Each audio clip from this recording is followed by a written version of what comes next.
تطرقنا فيما تطرقنا في هذه التقدمة التي أراها مختصرة بعض الشيء، ربما أراد الشاعر أن يختصرها، لكن هنالك اللافت للنظر أن هنالك تنشئة متعددة إن شئنا القول ما بين السودان وما بين المملكة العربية السعودية، وكانت خاتمة المطاف ربما الآن في دولة الإمارات العربية المتحدة.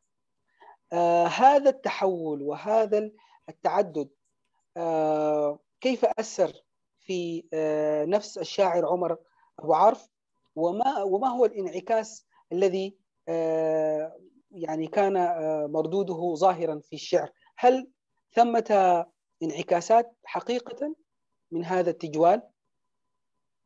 حقيقة دكتور محمد، دي يعني سؤال جميل ونقطة جميلة جدا أثرتها. وأنت تسرد السؤال خطر ببالي المبدأ الذي يقول أن الشاعر ابن بيئته، والشاعر ابن بيئته دلالة على ما ينعكس في كتاباته من البيئة المحيطة به. لا شك أن هذا الترحال كان له أثر كبير في الذخيرة اللغوية، في الذخيرة المعرفية، في الثقافة، في مخالطة المجتمعات المختلفة. كل هذه التأثيرات تنعكس بشكل ما على المبدع، سواء كان شاعرا، سواء كان رساما، سواء كان روائيا أو غيرها من ضروب الإبداع وأبواب الإبداع. تنأثر على تؤثر مباشرة على منتوجه الأدبي. دعني بما أننا ذكرنا هذا الأمر فأذكر يعني قصة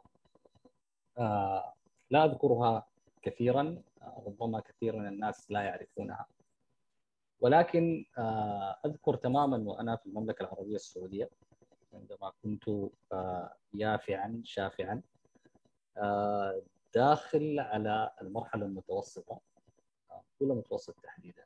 إلى ذلك الوقت أنا لا أعرف الشعر ولا أكتب الشعر ولا أهتم بهذا الضرب من الضروب. فعندما دخلت المدرسة وفي توزيع الطابور الصباحي أتى أستاذ وهو الذي له كل الفضل فيما أنا عليه الآن. نعم. أستاذي وقدوتي الأستاذ إبراهيم المشبري،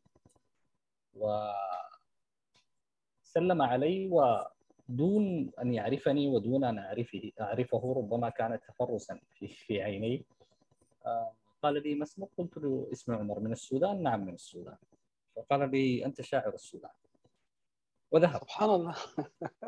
كان معي صديق نعم. إبراهيم العوض وله التحية والمحبة، فضحكت كضحكتك هذه تماما. يعني قلت لإبراهيم: ده ماله ده. أي نعم. لأن أبعد ما يكون الأمر عن ذهني. يعني نعم. توزعنا في الفصول، فكان هو يعني المشرف على الفصل، فدخل سلم: يا شباب، غدا سيكون عليكم البرنامج الصباحي فرتبوه. خرج، ثم عاد مرة أخرى التفت إلي فقال لي: شاعر السودان عليك قصيدة، وخرج.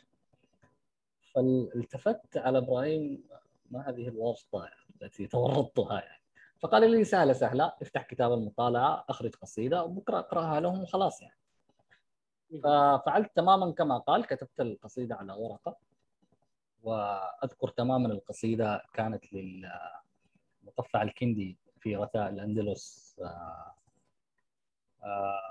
كتبت القصيدة وخرجت على المسرح وأنا كل ثقة، خلاص يعني سأقرأ القصيدة وانتهينا. نعم. للمسرح رهبة عالية طبعا، لا يدركها بالتأكيد. إلا من يصعد على المسارح. صحيح. فلما وقفت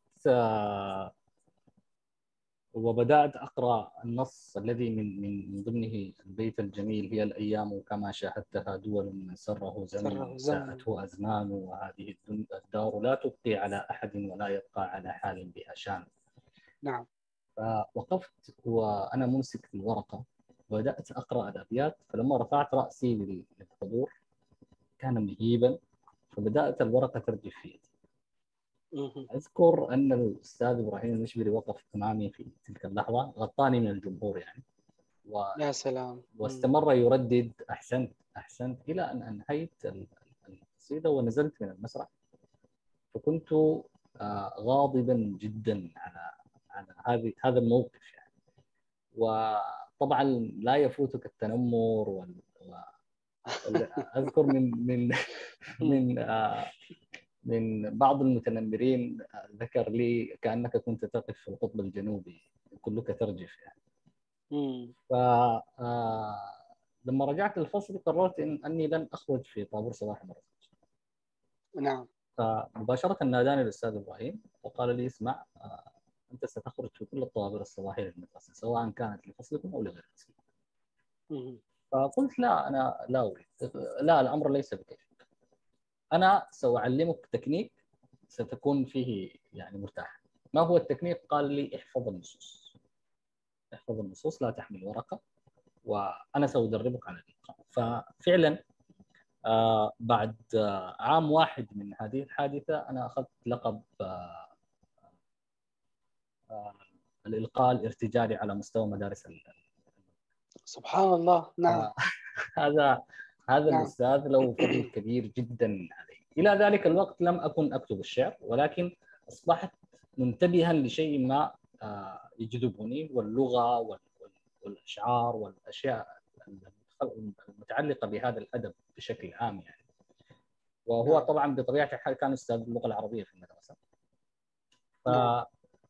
فهذا كان له دور كبير جدا في معرفتي بالشعراء السعوديين في ذلك الوقت يعني، الذين كان صيتهم ذايع كالشاعر عبد الرحمن العشماوي. واستمرت معرفتي بالاوساط، والحمد لله يعني استمريت في هذا المنوال حتى رجعت الى السودان. والسودان بطبيعته يعني المملكه اخذت منها اللغه واخذت منها جزاله الكلمه، وبالاضافه الى حرص الوالد الشديد على حفظنا للقرآن الكريم، فكان هذا باعتباره أساس تام لتأصيل اللغة ولسلامة اللسان وللقدرة على إطلاق البيان وما إلى ذلك. ثم السودان بطبيعة الحال بلد خلاب الجمال، والأهل والنية التي تغشاك من كل مكان كان لها أثرها الآخر في خلق الروح الشاعرة داخل. فأصبحت هناك يعني ممكن تقول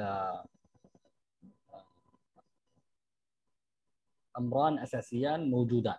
الأول هو المكتسب اللغوي والمعرفي، والثاني هي الشعور والحنية. فهذا ربما ما خلق بداخلي القدرة على الكتابة. ولا أخفيك سرا، ربما كثير من الناس يعني أنا كنت أقدم برامج كثيرة، فكنت أستشهد بأبيات هي خاصة بي أنا، ولكن لا أقول هذه أبياتي يعني. كنت أقول يقول الشاعر، وكانت تلقى استحسانا كبيرا، ولكن لا أذكر إطلاقا أنها لي، ربما لعدم يقيني بأن الناس قد تتقبل فكرتي كشاعر وأنا كنت بعمر صغير يعني. نعم. نعم.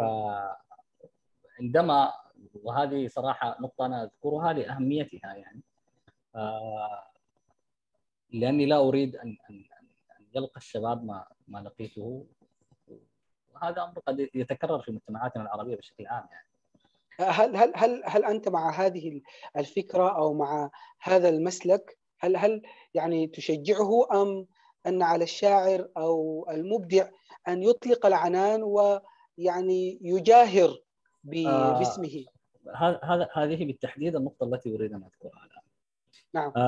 عندما قررت أن أجاهر ويعني ذكرت أن هذا النص لي، أنا والله لا أذكر الآن النص، لكن ذكرت أن النص لي، فوجدت قدر هائل جدا من التنمر. بل كان البعض يقسم أنني أصبحت أسرق الشعر يعني. منذ تلك اللحظة قررت أن لا أصرح أبدا بأن هذا الشعر لي أو هذه القصائد لي. وهي مشكلة أنا وجدت أن كثير من اليافعين الذين تظهر لديهم مواهب بارزة يواجهونها بطبيعة الحال.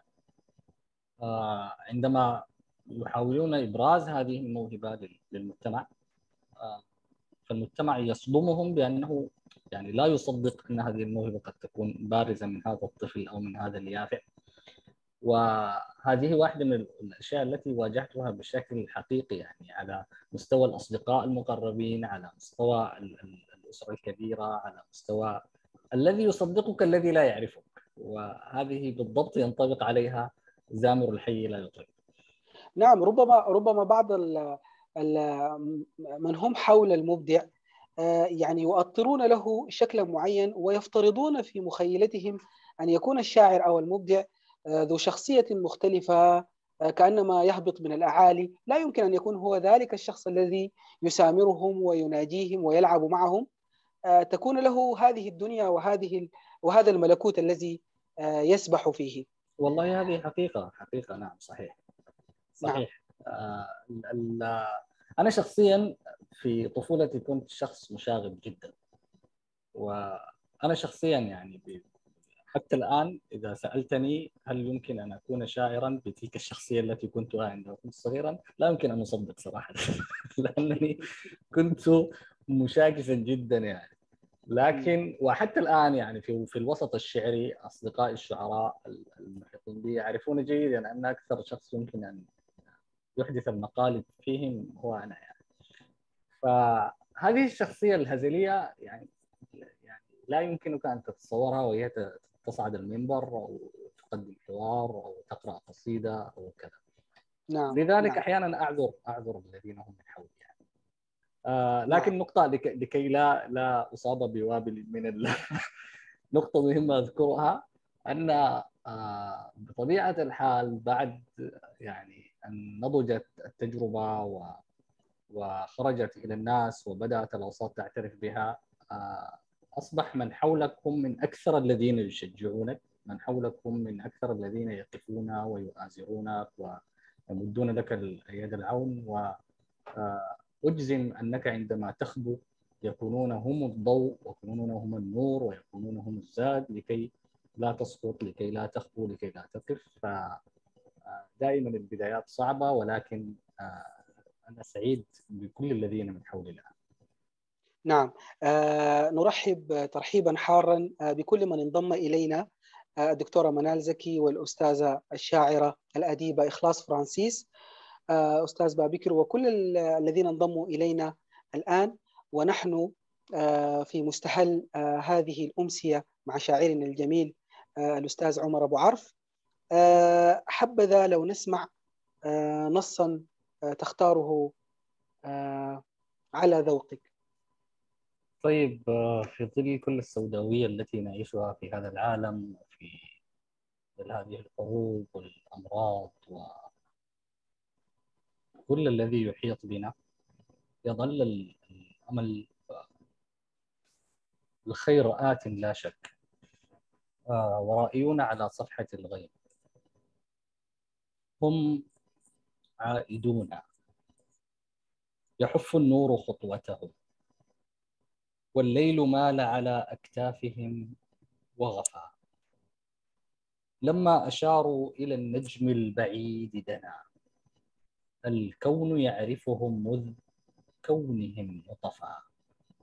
سالوا كما الغيم لا تخفى سرائرهم، ذرية مزجت في رقة وصفا.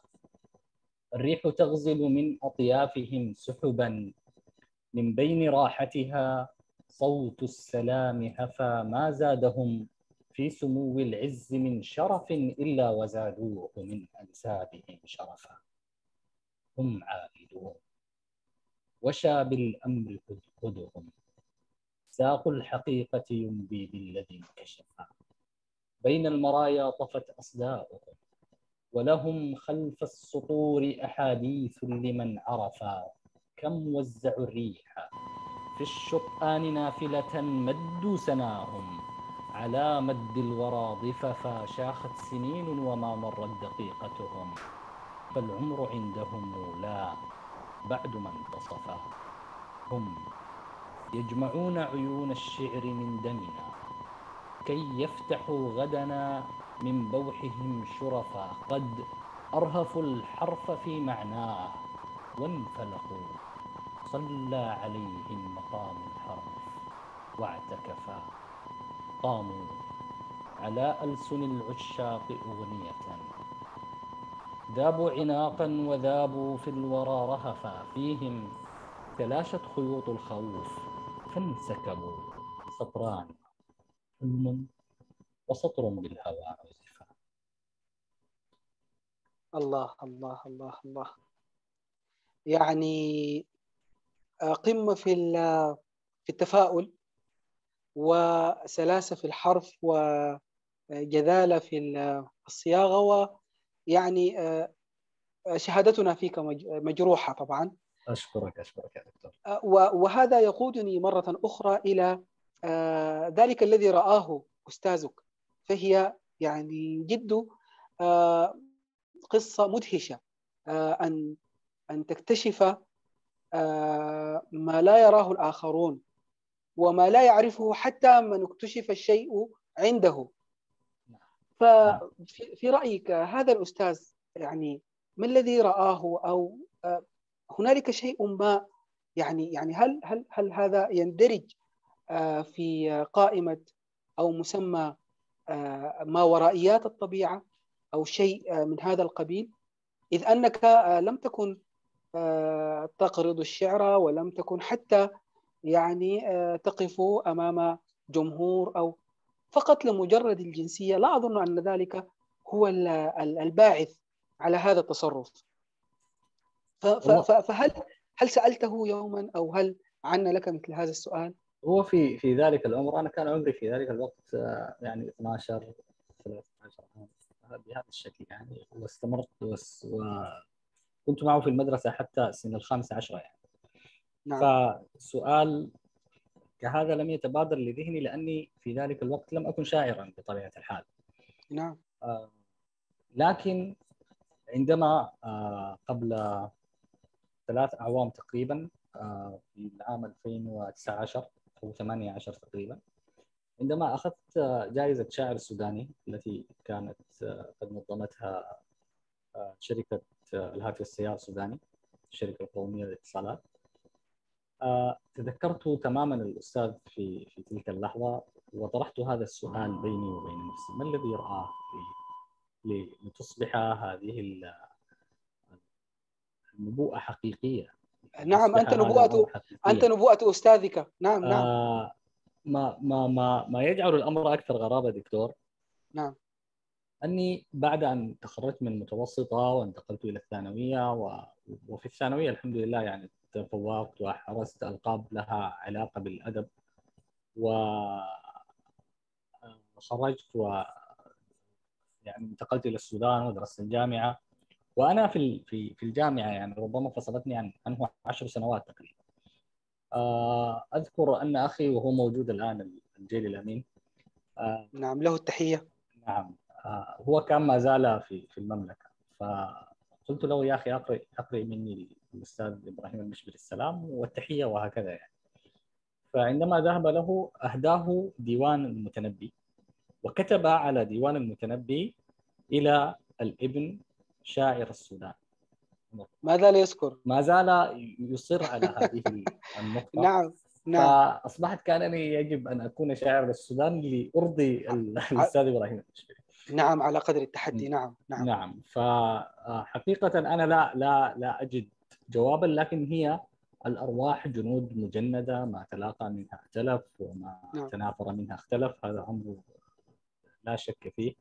والأحداث أحيانا ربما الشاعر أو المبدع بشكل عام يرى الأشياء بشكل مختلف، وينتبه لما لا ينتبه له الآخرون، وهو بطبيعة الحال ربما كان مبدعا في فراسته. ولكن أذكر أيضا في إحدى رحلاتي كانت إلى جمهورية مصر العربية،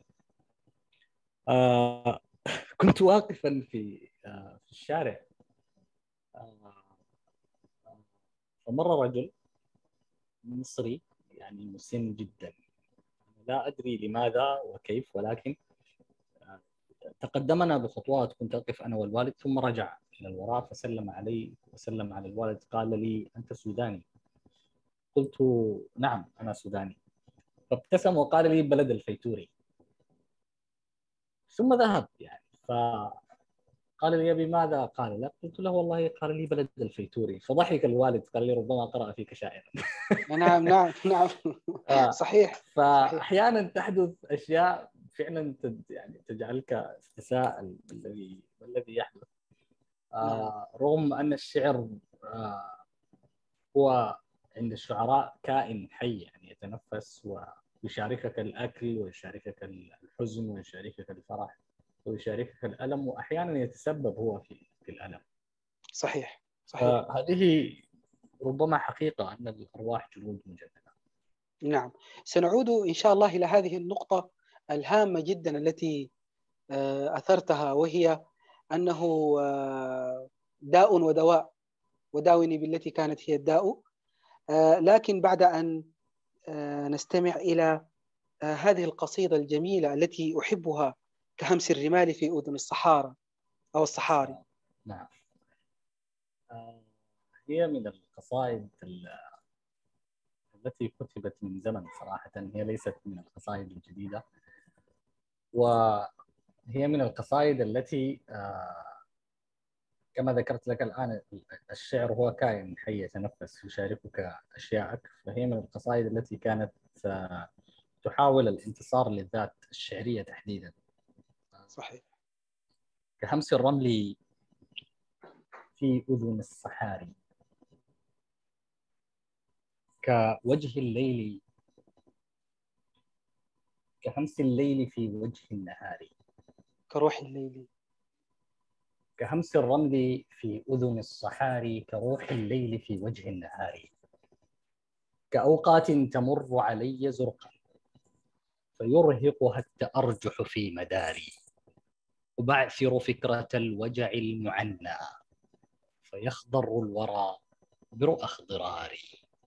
أنا ثغر إذا ما افتر أشجى ورقص بالأغاريد الحواري، وأنى ساقة النشوى وجودي بعثت الوجد من ماء انفطاري. أنا وصل التضاد فإن تزرني يصبك الجذب من هول اقتداري.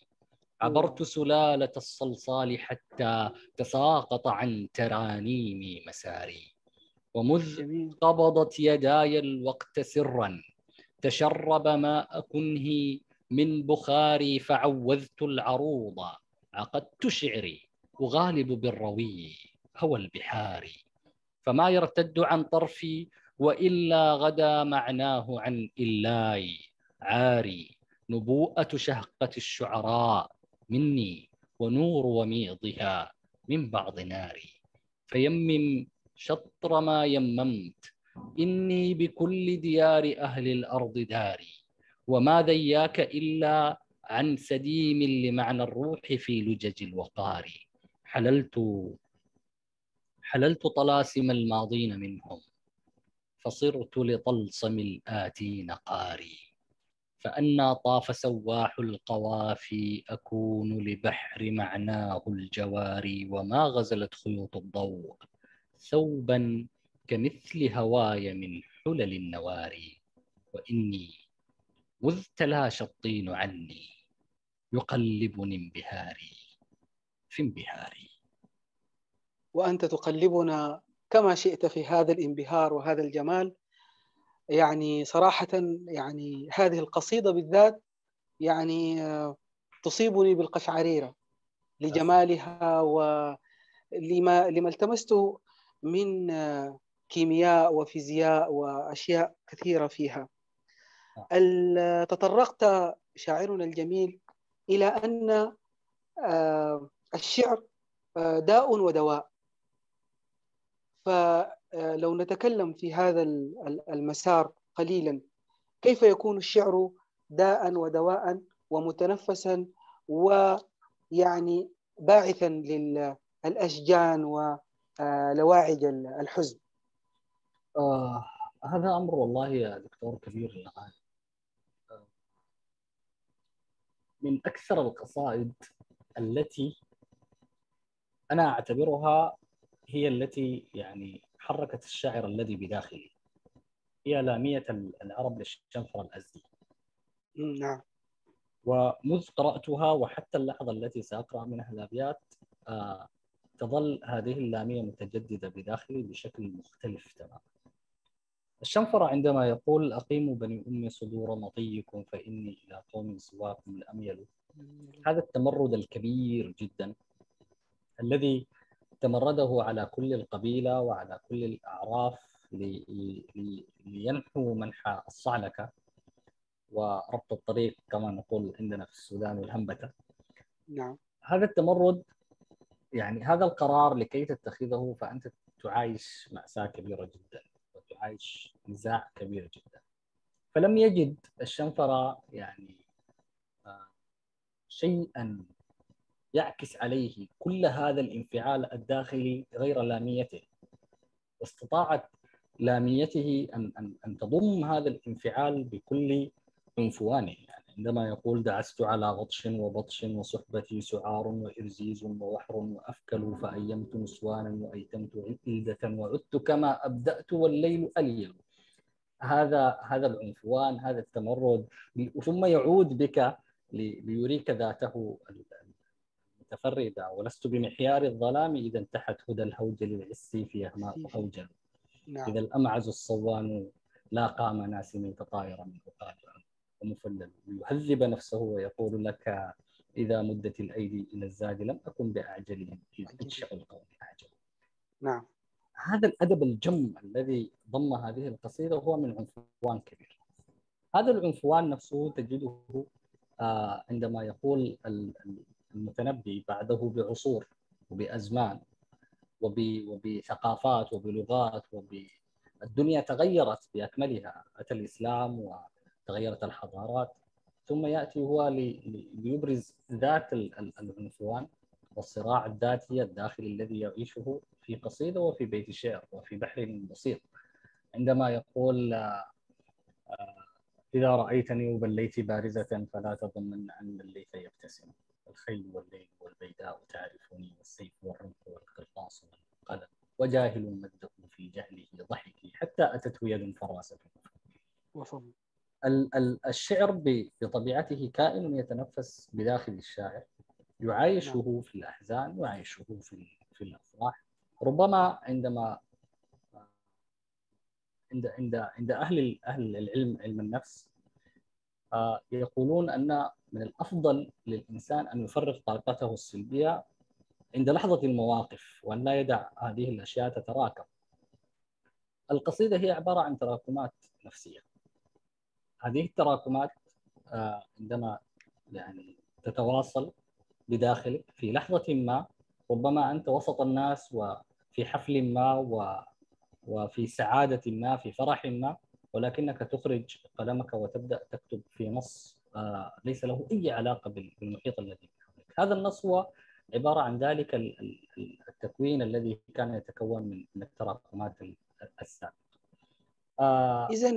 إذا عفوا للمقاطعة، لكن هنالك من يتحدث عن أن زمان الشعر قد ولى، وأن الوقت الآن هو وقت السرد أو وقت الرواية أو القصة. فهل أنت مع هذه النظرية القائلة بأن لكل ضرب من ضروب الفن زمانه؟ شوف، أنا حقيقة لا أحب الدخول في مساجلات العيون الأدبية، سواء أهل السرد وأهل الشعر وأهل القصة، وحتى في الشعر أهل الشعر العمودي وأهل الشعر النثري وما إلى ذلك. لا أحب الدخول في هذه الضروب لأنها هي كلها أمور ذوقية. كل من وجد في نفسه هوى من هذه الضروب سار إليه. لكن لكي لا يغضب الشعر منا، أعتقد أن الشعر هو نوع من أنواع الأدب تليد في وجوده، هو أدب وجودي. فأتت كل الأزمان، يعني انظر للغة اللامية مثلا، دعست على بطش وبطش وما إلى ذلك. ثم أتت عليها عصور أخرى من بعدها، أو أتت فترات زمنية من بعدها، ليأتي امرؤ القيس مثلا فيقول: فاطم مهلا بعض هذا التدلل، وإن كنت قد أزمعت صرمي في أجملي. ثم ترقق الأمر أكثر من ذلك. فالشعر ظل يتغير مع تغير الأزمان، وظل يتغير مع تغير العصور ومع تغير البيئات. إذا سألتك الآن، هذا السرد الذي يقال أنه هو الآن، يعني وهذا ليس انتقاصا من السرد طبعا، ولكن أين السرد في قبل 1000 عام من الآن؟ هذا السؤال مطروح، يعني أين السرد قبل 1000 عام من الآن؟ هو المسألة نعم. ليست مسألة من المهيمن الآن، لأن الهيمنة نعم. يعني أعتقد لكل شخص هواه. أنا شخصيا لست من الذين يعني يحبون القراءة السردية، لكن يستهوين الشعر. غيري من لا يفهم في الشعر إذا قرأه، وهو من حقه، ولكن نعم. تستهويه القراءة السردية وما إلى ذلك. أنا فالأمر أمر صراحة ذوقي في تقديري. نعم، هو في الأمر سعة كما ذكرت، لكن أنا صراحة قصدت بذلك أن أعرف وجهة نظر الشاعر في أن هنالك بعض الضروب التي يعني تأخذ وقتا وتندثر فيما بعد. لكن عفوا، كما أسلفت شاعرنا الجميل، فإن الشعر يعني بدأ منذ بواكير معرفة ضروب الفنون، منذ أن عرف الإنسان أن هنالك أبعد من الطعام والشراب، وأنه ليس بالخبز وحده يحيا الإنسان. بدأ يسجل حياته ويسجل معاناته وأمجاده عن طريق الشعر في كثير من الإلياذات وجلجامش، ويعني تلك المحفوظات التي تحكي كيف تطور هذا الكائن منذ تلك العصور. لكن لم أقصد أن نتحيز إلى جانب، ولكن ربما هي إثارة لهذه النقطة المثارة بطبيعة الحال. هذا الشعر الذي كان في فترة من الفترات يعني يدون ويؤرخ ويكتب كل صغيرة وكبيرة، وكان ديوانا للعرب ومأرزا لهم. هل تراه الآن أصبح نخبويا أم مبتذلا، أم يعني ما زال هو الشعر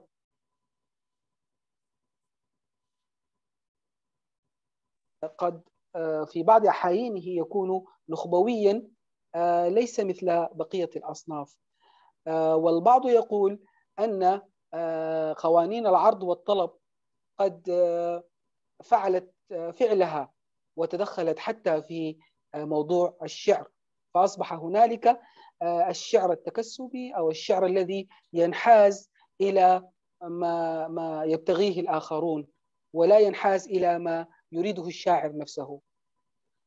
وددت أيضا لو أعرف وجهة نظرك في هذا الموضوع. طيب، هو في الحقيقة يا دكتور، قبل أن ألج إلى مسألة العرض والطلب، أريد أن أذكر نقطة مهمة في مسألة السرد هذه. المبدع كما ذكرت في بداية هذا اللقاء، المبدع هو وريد بيئته ووريد المحيط الذي حوله. فعندما الآن في هذا الزمان تجد أن كثيرا من الشعراء يجيدون السرد بصورة كبيرة، وتجدهم مبدعين في الضربين. بل نعم. بل بدأت تظهر أنواع من الكتابة السردية. الشعرية. أيوة، قصص نعم. شعرية أصبحت يعني. فالأمر نعم. هو أمر رائع أن يكون هذا الانفتاح الأدبي، يعني هذا أمر ليس فيه ضير، يعني لكي لا يغضب منا أهل السر. أما مسألة الشعر والنخبوية والعرض والطلب، العرض والطلب هذه ذكرتني القصة الشهيرة لبشار بن برد، عندما لامه الناس في أنك يا بشار تكتب ربابة ربة البيت تصب الخل في الزيت لها 10 دجاجات وديك حسن الصوت. نعم. فقال لهم يعني ربابة لا تفهم شعري الثقيل بكلماتها الثقيلة إذا قلت لها وهي عندها 10 دجاجات وأنا رجل أحب البيض. فإن مدحتها بالسيف والنور وهذه الرموز لن تفهمها، فمن الخير لي أن أمدحها بهذا وهي تعطيني البيض. فنعم هناك من يكتب الشعر حسب الطلب ويستندون إلى مدرسة بشار بن برد في هذا المنحى، ولكن هناك مبدأ ثابت في كل الضروب الأدبية أن ما يصل إلى القلب يبقى وما يكون غثاء يذهب جفاء. وصلتنا من القصائد الكثير لشعراء نرددها حتى الآن وهم قد يعني رحلوا قبل مئات السنين. هذا ليس لشيء إلا لأنها كانت قصائد تصل إلى القلب. نعم. الشاعر يقول أكثر من 100 قصيدة ولا تصل إلا واحدة. فالأمر ليس أمر قائم على مسألة العرض والطلب ولا قائم على المخبوية. لكن إذا تناولنا مسألة المخبوية في هذا الزمان، ربما لأن فيما مضى كان الشعر هو المتنفس الأدبي الوحيد، يعني إما الشعر أو الخطابة، كان هذا هو إما الشعر أو الخطابة. لكن الآن أصبحت هناك ضروب متعددة وواسعة، فدخل الغناء ودخل الرقص ودخلت الأشكال متعددة وكثيرة جدا من أشكال الفنون. فبكل تأكيد سيصبح الأمر أمر ذوقي، من يميلون إلى الشعر الجزل الأصيل سيكونون هم فئة محددة، من يميلون إلى شعر الرجز والشعر الخفيف وشعر اليوميات هم أيضا سيكونون فئة مختلفة، وهذا ما جعل الشعر الحلمنتيشي يظهر في الصورة. نعم. ويصبح نعم. له رواد وشعراء وما إلى ذلك. ورب مبلغ يعني أوعى من سامع وكما قيل. فهل أحيانا تجد نفسك وأنت حين تكون في خانة القارئ أو المتذوق للشعر ربما تحس أو تنتابك يعني أحاسيس ربما تضاهي أو تخيل نفسك يعني في مرتبة ذلك القائل أو الشاعر الذي تفوه بهذه الكلمات؟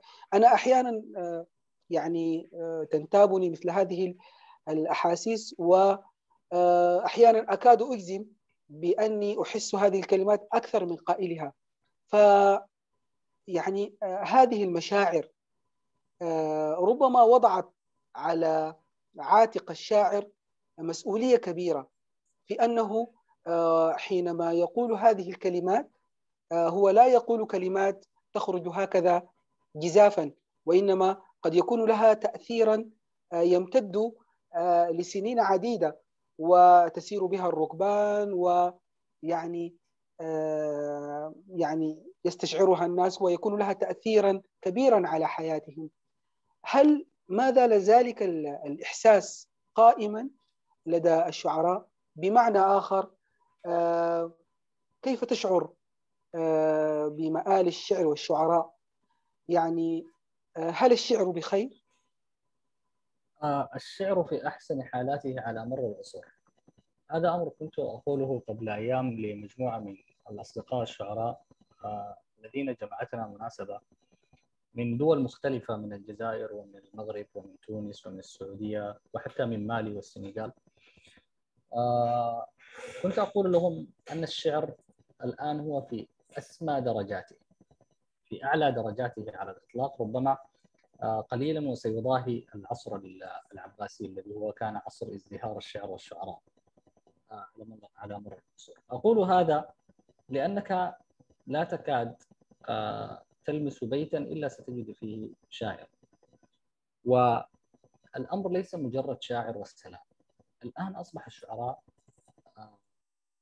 يعكسون قصائدا بلغة عالية جدا تنم عن ثقافة كبيرة جدا. ما يميز هذا العصر أن هذا العصر شعراؤه يستقون ثقافة لم يكن شعراء العصور السابقة يستقونها. العصور السابقة كانت لهم حدود، لكن هذا العصر أصبح بدون حدود. فتجد نعم. انعكاسات للحضارة الإغريقية، انعكاسات للحضارة الغربية، انعكاسات للحاضر الفرنسي، للإسباني، للروسي في القصائد العربية. وهذا أمر لم يكن يتأتى في عصور سابقة. الشباب الآن أصبحوا هم السمة الطاغية للوجود الشعري، وهذه يعني هذا أمر مميز للغاية. أن تجد أن هناك كم هائل من الشعراء المجيدين من الشباب منهم دون سن ال40، والأسماء أصبحت تملأ الآفاق. يعني محمد عبد الباري مثالا، تميم البرغوثي مثالا، مصطفى مطر مثالا، ابتهال تريتر مثالا، أسامة تاج السر مثالا. هؤلاء شباب. محمد المؤيد، ولا نريد أن ننسى أحد. نعم، لا هو نعم القائمة تطول جدا يعني. تطول. نعم.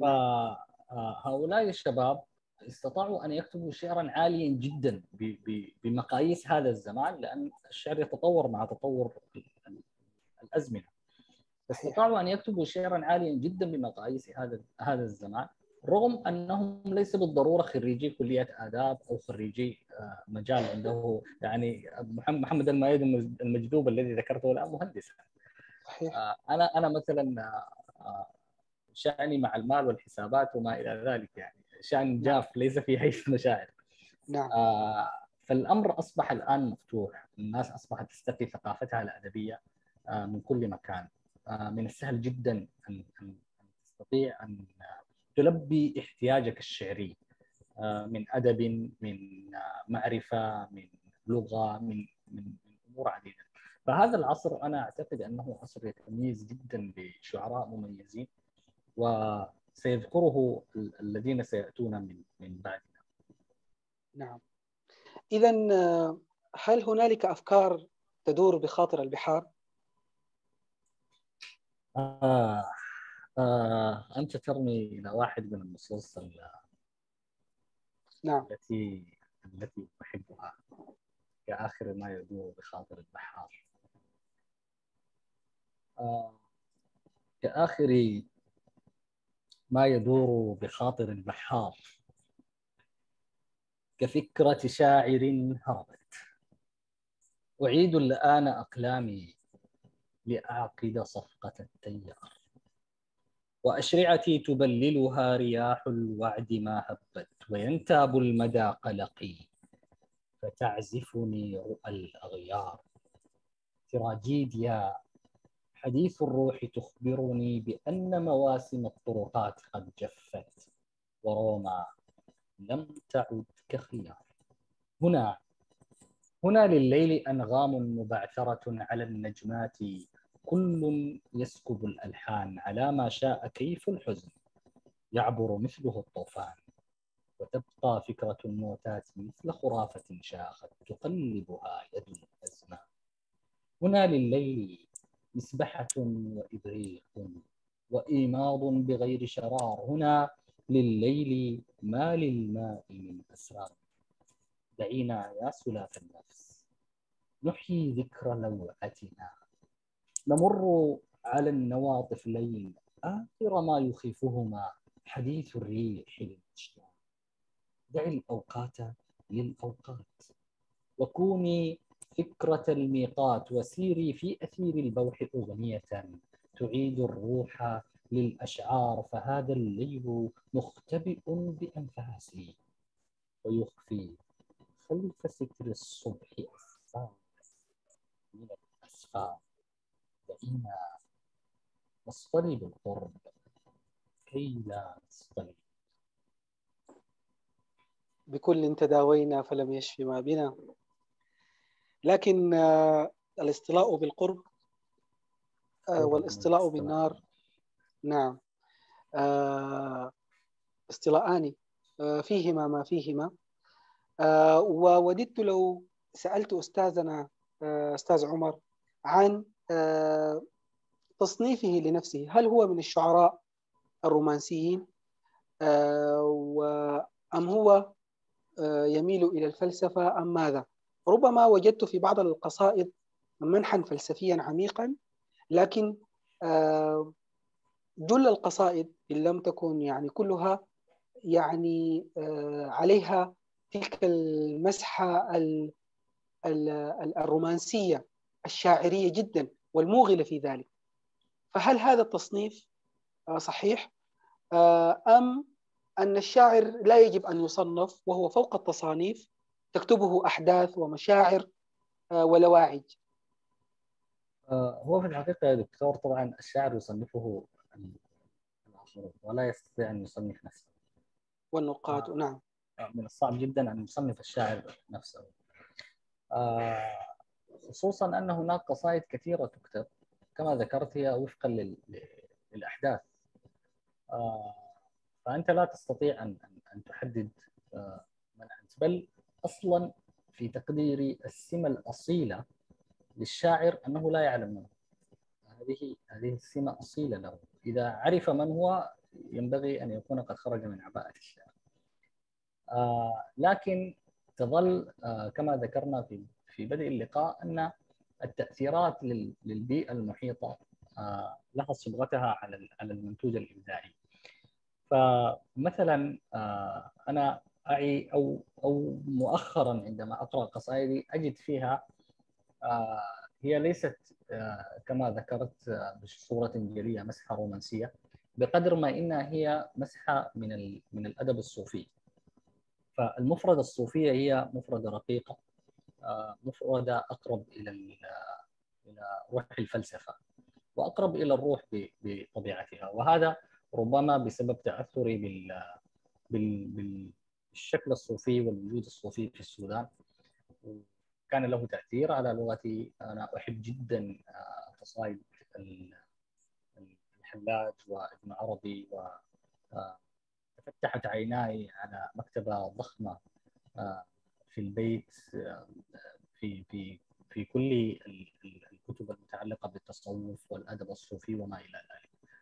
فهذا أمر أنا بدأت ألمسه في لغتي ربما التي أكتب بها، ولكن الشاعر بطبيعة الحال يصعب عليه تصنيف نفسه، والقصيدة هي التي تفرض نفسها. يعني كما ظللت أقول دائما، وهي من الأبيات التي كنت لا أقول أنها لي، ولكن الآن يمكن أن أقول أنها لي. هي عن الشعر أنه حالة تأتي ولا تأتي إذا ناديتها، تأتي إذا شاء المجيء، وهو يأتي على كيفه. نعم. نحن فقط نحاول أن نهندسه ونهذبه ونقص زوائده ونخرجه بالشكل الذي يليق بقالبه.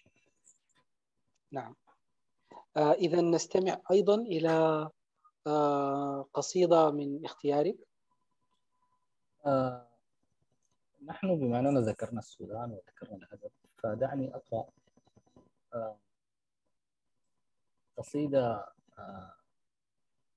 كتبتها لأستاذنا الأديب الكبير صاحب موسم الهجرة إلى الشمال الطيب صالح، السلام عليه الرحمة. وسميتها على أحد رواياته المنسي. وتنفس التابوت فارتعش المدى، وتنفس التابوت فارتعش المدى، وامتد فوق رماده الفينيق. رقصت جوانحه فشرق وقعها، وزهى فلبى باسمها التحليق. ومن كل واد هرولت روح الصدى، لما تنادى باللقاء عشيق. ورمت خطو الليل حيث عبرته، وتركته للصبح حين يفيق. لم يدرك الماضون وقع قصائدي، والتابعون بخلفهم قد سيقوا. يا أيها المنسي بحجر غمامة، من فاك فيك وفكرتاك رفيق. أوليت هذا النيل سر ضفافه، أولاك منه الخلد كيف تطيق. من دومة اللقيا تفيء ظلالنا، من طين مهبطها سما التخليق، من طين مهبطها سما التحليق، يا عبقري البوح نهرك مذ جرى بمواسم الهجرات بعد دفيق، ولعطرك العربي روح فراشة بض نبيذي السلاف، رقيق في جدول الآمال نخلة موطن لغرابها في القبلتين نعيق، وهناك خلف الغيم صوتك ناعس كنحاس عرس الزين بعد عريق، إنا اتخذنا من عروجك مقدسا فاخضر خلفك للرواة طريق، يا واحة للروح ترحب وما بين المسافة والمسافة ضيق، وجهت بوصلة الرواية شامخا والكل في بحر التناص غريق، أشرقت حين امتد فينا ما بنا ورداؤك الضوئي فيك يليق، قم طيبا حلق فما هذا الورى إلا رمادك أيها الفينيق. يا سلام يا سلام. وللطيب صالح يعني شآبيب الرحمة إن شاء الله في كل وقت وحين. وسبحان الله تذكرت ذلك النص أيضا الذي ساقه كذلك صديقك وصديقنا الشاعر الجميل أبو بكر الجنيد أيضا في إحدى روائع الطيب صالح. نأتي الآن على محطة دولة الإمارات العربية المتحدة، وما الذي أضافته في تشكيل وجدان شاعرنا الجميل عمر أبو عرب. ذكرت عظيم والله، والتحية حقيقة لدولة الإمارات قيادة وشعبا، والتحية لقائد ربان الأدب والثقافة وبيوت الشعر، سلطان الأدب وسلطان الثقافة وسلطان الشارقة، الشيخ سلطان القاسمي.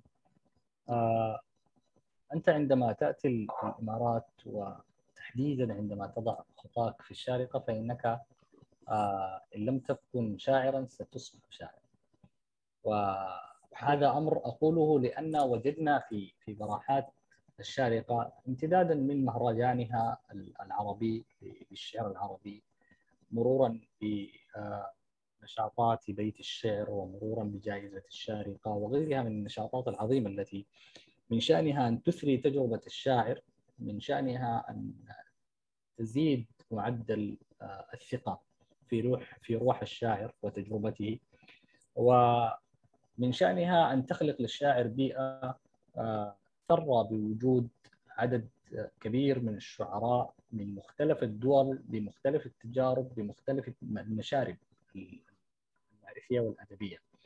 هذا يعني تظاهر ثقافي أدبي كبير أضاف لي بلا شك الكثير. ومن أهم الإضافات أنني الآن مستضاف لديكم، وقد التقينا ببيت الشعر في الشارقة. ولنا كبير الشرف بذلك. نعم. فبلا شك أن فضل الشارقة وفضل الإمارات واف ضاف، ونتمنى أن نستطيع أن نرد لها شيئا من هذا الجميل حقيقة يعني. نعم. وكذلك هذه بيوت الشعر التي يعني انداحت في أقاصي الأرض تحمل هذه الرسالة الجميلة، وربما في مقبل الأيام يطالعنا بيت الشعر بالخرطوم إن شاء الله بموسمه السادس، وأنت يعني ابن ذلك وابن بجدته، فحدثنا عن بيت الشعر في الخرطوم وعن بيوت الشعر ودورها البارز في رفد الساحة بهذه الأصوات والأقلام الشاعرة المميزة. حقيقة ذكرت أمر مهم جدا والله يا دكتور. أولا هي دعوة لكل الذين شرفوني جدا وشرفونا في هذه الأمسية بأن الأول من ديسمبر سيكون إن شاء الله انطلاق مهرجان الخرطوم للشعر العربي، وهو امتداد لمهرجان الشارقة للشعر العربي. ستكون فيه أصوات شعرية جديدة من الشباب السوداني، وفيه استضافة لبعض الأحباء من الدول العربية. بيت الشعر في الخرطوم صراحة كان، يعني أنا في هذه اللحظة شعرت بالقشعريرة، يعني لأن الأمر كبير. الشعراء من أهل الشعر الفصيح في السودان ظلوا طوال الفترات الماضية حقيقة بلا مأوى، وبلا أحد يستطيع أن يستوعب تجربتهم الأدبية والشعرية. أولا بطبيعة أن الشعر الغنائي السوداني والشعر الدارجي السوداني شعر طاغي بجماله، وطاغي تأثيره. بوصوله السريع لقلوب الناس. فمسألة أن يجد الشعر الفصيح منافسة في هذا الزخم العظيم، والسودان فيه ألوان شعرية متميزة جدا قد لا توجد في كثير من الدول العربية. فإذا أنت تجاوزت الشعر الغنائي لن تستطيع أن تتجاوز الشعر الدارجي، وإذا تجاوزت الدارجي يستحيل أن تتجاوز شعر المرابيع والدوبيت الشعبي. نعم. نعم. فأن يجد الشعر الفصيح في هذا الزخم مساحة كان أمرا صعبا جدا. فلما يعني اجتهدت قبل بيت الشعر أروقة يعني اجتهادا واضحا، وكانت تجربة سحر القوافي على مدى موسمين ثم توقفت لا أدري الأسباب، ولكنها كانت تجربة ثرة ومهمة. هي سحر القوافي كانت للشعر الفصيح والشعر الدارجي وللدوبيت، ولكنها أظهرت الأصوات الشعرية. ثم صحيح. دعني أرسل تحية المحبة للصديق محمود الجيلي صلاح الدين، الذي كان أيضا بخلق برنامج ريحة البن، استطاع أن يخرج هذا الصوت وأظهر أن هناك أذن تحب الاستماع للشعر الفصيح.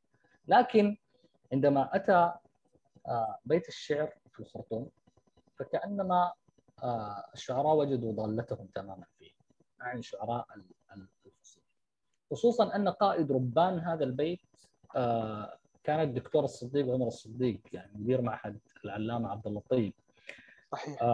هذا الرجل الذي يعني هو من الصعب أن تصفه بوصف ما، ضخامة ما يملك من أدب ومن معرفة بضروب الشعر وبأهل الشعر في السودان.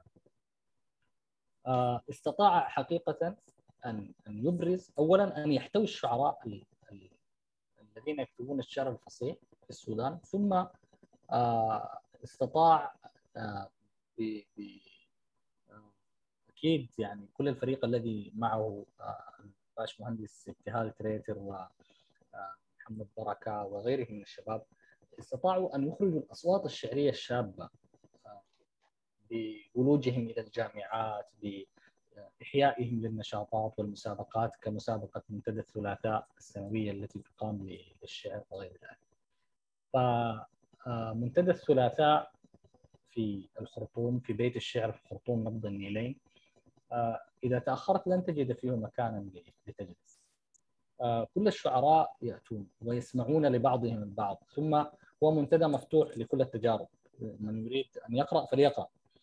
فتجد أن الشباب يحاولون أن يتداركوا هذه الفرصة، فيحاولون تجويد منتوجهم الأدبي، يحاولون تجويد تجربتهم. هذا ما رفض إلينا بأسماء مهمة كمحمد المويد المندوب الآن والسر مطر وشريهان وغيرهم من الشعراء الشباب الذين ظهروا في الساحة الآن. دكتور ياسر. نعم. ودكتور ياسر عبد القادر. نعم صحيح.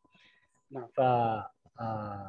يحمد لبيت الشعر هذا الجهد العظيم المبني. أنا ربما بطبيعة الحال قريب من إدارة البيت، يعني قريب من دكتور صديق، قريب من ابتهال، فأعلم تماما القدر الذي يعانونه والهم الكبير الذي يحملونه بدواخلهم من أجل نهضة الشعر الفصيح، من أجل أن يصل الشعر السوداني أو الصوت السوداني خارج حدود السودان الجغرافية. السودان به شباب يعني مجيدين بشكل رهيب في الشعر الفصيح، ولكن لضعف إعلامنا، لضعف تقبل المجتمع بشكل عام للشاعر الفصيح، لم نستطع أن نوصل صوتنا إلا في الفترات الأخيرة. فظهرت ابتهال تريتر في أمير الشعراء، ثم ظهر بعدها الواثق يونس، وكانت قبلهما مناهي الفتحي. بدأت الأسماء تظهر تباعا يعني. فالحمد لله على بيت الشعر في الخرطوم. ويعني دائما نقول جزا الله عنا الشيخ سلطان القاسم خير الجزاء. صحيح، اللهم آمين. طبعا يعني لقد ذكرت يعني جمع من أصحاب الأيادي البيضاء الذين نذكرهم بالخير الكثير، والذي تعكسه أياديهم وما قدموه، وعلى رأسهم الدكتور الصديق كما أسلفت، فهو علم، وهو ذلك العالم النحرير الأديب الشاعر الذي لا يتوانى في مد يد العون للجميع، وتشهد له هذه المواهب وأنت منهم، ويشهد له العديدون بما قدم. كذلك الباشمهندس ابتهال، وكذلك أيضا الأستاذ محمود الجيلي، ودائما ما أذكره وتذكره زميلته باشمهندس تغريد، كيف أنه كان يساعد ويمد يد العون، وربما بصفة شخصية كان يمد لها يد العون وساعدها في طباعة أول إصدار لها. وهذه هي روح الأدب، وروح الشعر، وروح الثقافة التي نريدها أن تنداح إن شاء الله، لكي نصل إلى مبتغى منشود بشرت أنت به في بداية هذه الأمسية الرائعة، بأن إن شاء الله المستقبل المشرق آت للثقافة وللشعر، وذلك ليس بغريب، خصوصا وأن نرى الراية الآن في أيادي أمينة بإذنه تعالى ستكشف عن الكثير من المواهب والكثير من الإشراقات.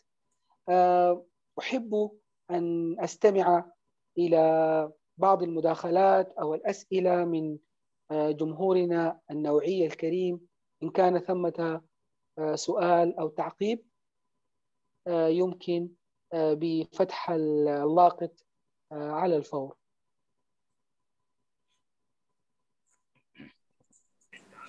السلام عليكم.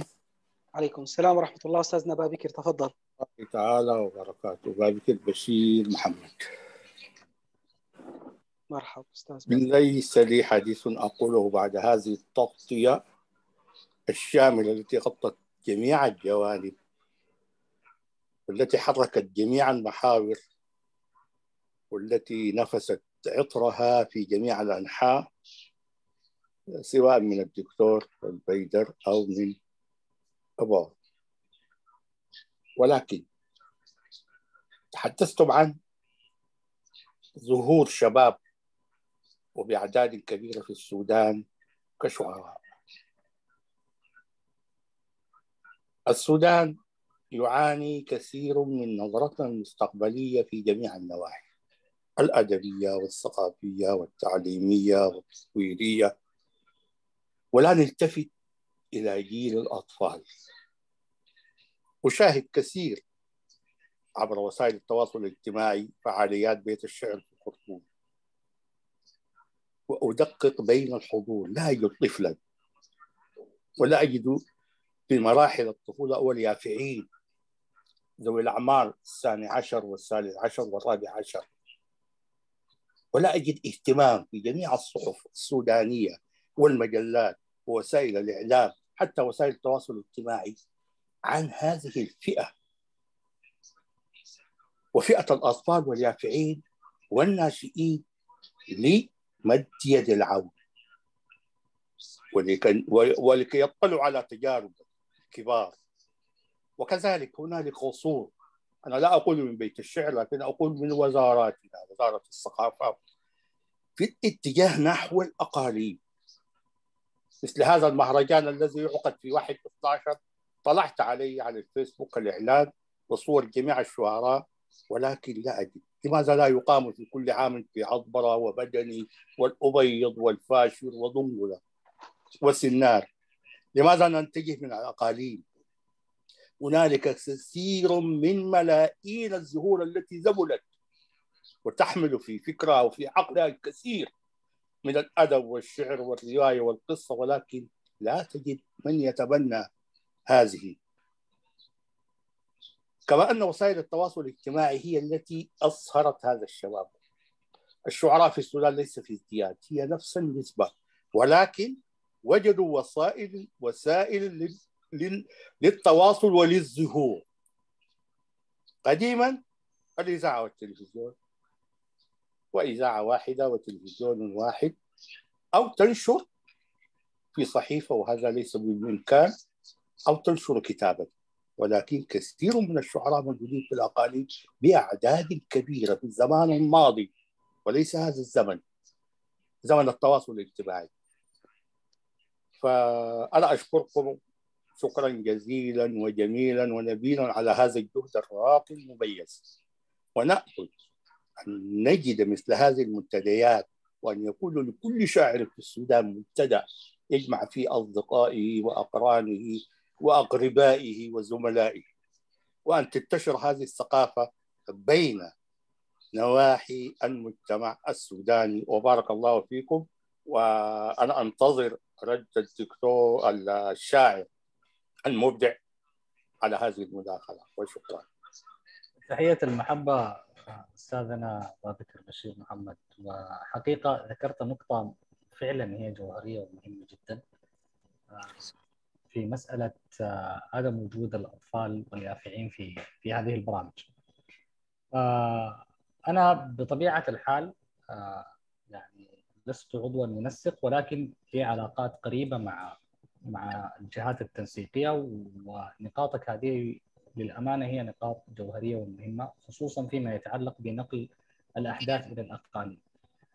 بيت الشعر في خرطوم أنا تابعت له جولات أجراها في الأقاليم، يعني كانت لهم جولة ذهبوا إلى الأبيض وذهبوا إلى القضارف وإلى كسلة وإلى بورت السودان، والتقوا بمجموعة من الشعراء هناك، وحاولوا أن يقوموا بتأسيس وجود لبيت الشعر في هذه المناطق. لكن كما تعلم ونعلم جميعا الوضع في السودان كثيرا ما لا يساعد في الأقاليم على أن تستمر أمثال هذه المبادرات. يعني أنا شخصيا من القضارف، وأعرف تماما المشاكل التي واجهوها الشباب عندما ذهبوا إلى القضارف. فالأمر في النهاية يعني يصعب أن يقوم بهذه السلاسة، ولكن نتمنى أن يصبح هناك نوع من الاستقرار الذي يساعد على أن يكون هذا العمل الأدبي الكبير منتشر في كل بقاع السودان. يعني لكن هذه النقاط تحديدا أنا أعيدك تماما أني سأرفعها إلى جهات المنظمة، وأنا على يقين أن الدكتور صديق والباشمهندس ابتهال سيأخذونها على محمل الجد. يعني أنا الممكن. سعيد جدا بمداخلتك والله. الممكن أنت من القضارف، والله شوف، وأغنى رجال الأعمال من هذه المنطقة، وكثير من الأندية نحن لا ندير، فلنفتح المدارس في المساء كأندية، فلنستخدم الأندية الرياضية وننشط فيها النشاط الثقافي، ونستخدمها يوم واحد في كل شهر كندوات للشعر. أما بالنسبة لنشاط بيت الشعر أنا أعرف ذلك وأنا أتابعه جيدا، ولكن كنت أقول أن المهرجانات الشعرية هذه يجب أن تكون في الأقاليم. نعم صحيح. في كل مرة من المرات، وليست كزيارات، وليس يعني مهرجان مدني شهر 11، مهرجان الخرطوم 12، مهرجان الأبيض شهر 1، في كل شهر يكون في مهرجان لشعراء المنطقة والولايات. الإمكانيات موجودة، الأندية موجودة، المباني موجودة، ولكن السياسة هي التي تلعب دورا كبيرا في تحجيم هذا النشاط. نعم. كل الأندية تسمى نادي المريخ الرياضي الثقافي. أين هي الثقافة؟ نعم، حقيقة، هذه حقيقة. ولا حتى في النواحي تماما. نعم صحيح. ولا حتى المدن التي فيها مكتبات عامة مثل الأبيض وبربر وعطبرة لا نجد هذا النشاط. كأننا نسير على أعشاب عينينا، لا نرى ولا ندعم شبابنا في المستقبل، ولا توجد مسابقات وزارة تسجل الشعراء الصغار ولا. الذي جعلني أتابع، وأنا أذكر هذه العبارة كثيرا يا جماعة واعذروني على تكرارها، أنا من مؤسسي بيت الشعر في الشارقة، بل أول موظف في عام 97. وبجانب بيت الشعر أنشأنا في ساحة الآداب دار الناشئين للآداب. أنا كنت في بيت الشعر وجاءني توجيه مباشر من الديوان أن نبحث عن الأستاذ فلان الفلاني توفاه رحمة الله، وأن يأتي لبيت الشعر وأن نؤسس دار الآداب للناشئين مع بيت الشعر. وأفتكر في جماعة كثيرين حضروا فيها دورات. وأشكرك، ونأمل أن ننظر للمستقبل بخطى ثابتة وبتخطيط سليم، فهذه الأجيال أمانة في عنقنا. وبارك الله فيك. شكرا جزيلا. شكرا أستاذنا بابكر. وكالعادة يعني دائما أنت من الممسكين بقضية الطفولة والشباب والنشء، ومن الذين يحضون عليها في شتى ضروب الإبداع، ولك التحية على ذلك. وهذه المقترحات إن شاء الله نأمل أن تجد يعني آذانا صاغية، وأن نراها وتراها إن شاء الله في المستقبل القريب. إن كان هنالك من مداخلة أخرى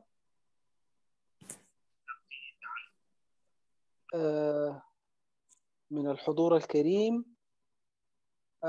وإلا فنستمع إلى نص يكون نصا ختاميا تودع به الجمهور في ختام هذه الأمسية الجميلة الرائعة. أستاذ عمر. طيب، أنا حاطة هنا الخرطوم كنص ختام هذه الأمسية. نعم. كانت عابقة بكم وجميلة بكم حقيقة. هنا الخرطوم. هنا صوت يرددني فيرتد الصدى عمر. هنا الخرطوم. هنا صوت يرددني فيرتد الصدى عمر. هنا في النيل لي حرم، وفي الجيفات وقفات، وفوق دميرة الهدام لي حج ولي عمر. هنا صخبي تضج به ظلال النخل والمسكيت. أنا النسمات بين حفيف إيماضي، غفى القمري والشجر. هنا في طي موج الماء لي همس من الذكرى، قصائد أشعلت روحي وسر ليس يستتر. سل الأضداد عن قلقي وعن سيماي في لغتي، وعن حرف يبز الشعر حيا في يحتضر. رأيت الغيب يعبث بي، يبعثر فكرة الآتي، ويجعلني قصي الروح لا صمت ولا خبر. فإن ضاقت رحاب الضاد عما أشغل الكونين، جئت أسوقني وجدا وإيماضا ورمزا أستضيء به، وشهقة صورة حبلى ونفس بين لوعتها عروض الحرف ينشطر. جلست على عروش المجد أنسج عز كنداك، وأرسم مجدتي هارقة تجيش بداخلي نبتة، وبين خطى صهيل الخيل لي سنن ولي عبر عبرت دماء كل كيان، فكنت عروبة البربر وكنت زنوجة العربان. أنا التاريخ والإنسان، أنا الأديان، فكم يا ذاك سون الكعبة الغراء، كم كمنا ظهروا. سل الخرطوما، ما ذنبي لأصبح مهبطا للبوح، معراجا لمن عبروا، لأصبح لوحة المهدي كم قامت على صدري طواب النيل مثخنة. أنا درمان تسكبني لواء للشموخ، أنا المرقوعة الغراء، حراب السمر مسبحتي، وإيماني الذي بذروا، وليلي في توهجه كقبة سيد بصوبان، كرعشة غارق مجذوب يلاطف حضرة العشاق إن غابوا فهم حضروا. تشظى داخل الكون كأني مقرن النيلين، أوحد خطوة كل الناس، يمضي من مضى منهم ولي في كلهم أثر. هنا الخرطوم في نبضي، وأجراس الكنائس لم يغير روحها التكبير، بين مآذن ماجت تعانق صوت من ذكروا. فلا لوم علي إذن، وهذا الوجد يعبث بي، وإيقاعي يلعثمني. هنا الخرطوم فانثرني، هنا صوتي يرددني فيرتد الصدى. يا سلام يا سلام، يعني حقيقة أبيات يعني تجبرك على التفاعل، ويعني تجيش بها الخواطر وتتقافز كريات الدم الحمراء ومبيض منها كذلك.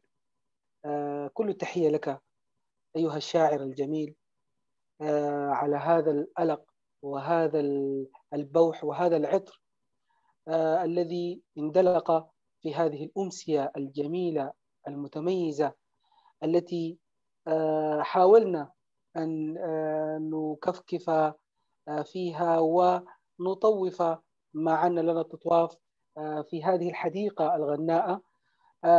أملنا أن نكون قد أمتعنا ويعني أعطينا بعض إضاءات عنكم. سعيدون حضورنا الكريم بكم، وإن شاء الله نلتقيكم في مقبل الأمسيات. تقبلوا عاطر التحايا وأرق الأمنيات، وحتى ذلكم الملتقى نترككم بأمان الله وحفظه، والسلام عليكم ورحمة الله تعالى وبركاته. شكرا.